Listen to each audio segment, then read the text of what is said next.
Joining us now to talk about this film and the underlying issues is Star Parker, a subject in that film and the founder and president for the Center of Urban Renewal and Education. So Star, I want to start with this documentary because it's coming at a very interesting time, covering a very interesting subject matter. So we just played a little part of that trailer, but for those who don't know, what is the underlying premise of this documentary? What Trump 2024 is looking at is what America and the world will be like in 2024 after Trump is reelected.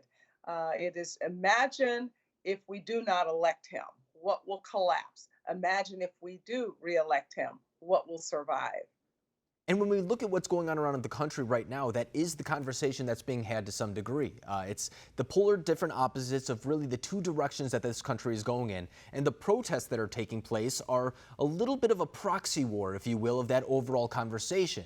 We see what happened in Seattle, for example, with the CHOP. A lot of conservatives say that that is an example of the failed policies that could be. And on the other side, we're seeing the president's response as well. So when it comes to this issue, what can conservatives, and I guess Republicans for that matter, since they're the ones who are in Washington, what can they do in order to address this situation better? Well, to know first what is at stake. I mean, if nothing else that Joe Biden has said that's coherent, it is that this next election is about the soul of America.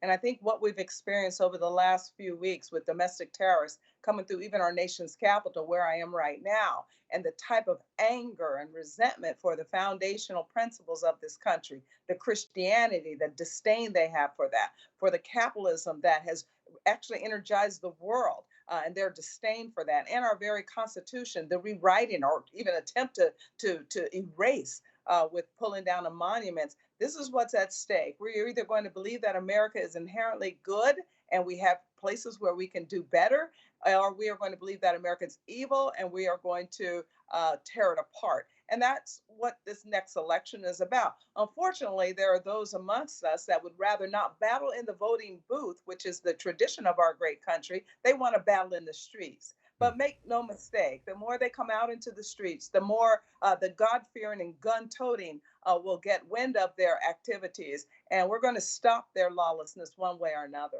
And when we talk about what we are seeing in the streets, whether it's protests, they did turn into riots and looting, of course, at one point, but it seems like we are past that for the most part. But when we look at this situation, it does kind of fall into the wheelhouse of your organization's expertise, the idea of what's happening in our urban areas, our inner cities, as well as the convergence with education as well. And a lot of conservatives point that a lot of the unrest that we are seeing in those areas are coming at the result of Democratic leadership, policies that have been enacted by them for the better part of, if not years, decades. So how has the Democratic Party handled this situation? Are they a little bit at fault for what we're seeing? They're 100% at fault. We took a turn at the signing of the Civil Rights Act toward big government, and big government has destroyed most of our inner cities. And you're exactly right. This is what my organization, Urban Cure, has tried to focus on, is rebuilding those areas that have weakened down in our most distressed zip codes. So we're at war with ourselves when it comes to those that have not. And the answers of the left are just big government and secularism. The answers from the right are no freedom and personal responsibility, not a welfare state. So this is what we have to address. But I have to disagree a little bit about what you said in terms of the protests becoming riots and then the riots becoming this lawlessness. The protests were not legitimate. We should not buy into the narrative of the left. No, these domestic terrorists were just looking for some reason to wreak havoc on our society during this summer, right before the election. And they used the death of George Floyd to make that moment in their history. No, the grief that we were all experiencing after the death of Mr. Floyd was our own. And we were in a COVID shutdown. We should have stayed shut down, and we should have demanded that those terrorists shut down as well. But as a result of them coming out into the streets, we now have an opportunity for us to take very seriously the 2020 elections, especially those that are in the decent communities and the quiet communities across our country who do not want what Democrats have done to our inner cities to come to their neighborhood. This is our opportunity to speak up and speak out in the next voting booth.